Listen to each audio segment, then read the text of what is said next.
Après les œufs, l'affaire de la contamination à la dioxine s'étend à la viande de porc dans le nord de l'Allemagne et plusieurs centaines de bêtes vont devoir être abattues. Cette découverte intervient alors que le scandale semblait s'apaiser. Tout a commencé début janvier, ici, dans cette entreprise d'aliments pour les animaux. Elle est soupçonnée d'avoir introduit des graisses dioxinées dans sa production. Vendredi, ce sont donc 4700 élevages qui ont dû fermer leurs portes avant de rouvrir progressivement. Lundi, la ministre de l'Agriculture allemande tentait de calmer les esprits. Même si selon les experts, il n'y a pas de danger imminent, les coupables ont manifestement agi de façon irresponsable et sans scrupules.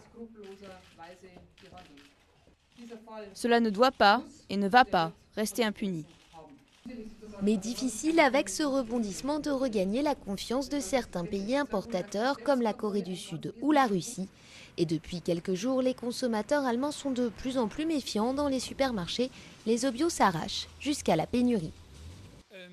Oui, c'est inquiétant. On se fait des soucis en regardant les étalages. J'ai fait les courses et j'ai renoncé aux œufs. J'ai même jeté ceux que j'avais encore à la maison. J'ai plus confiance.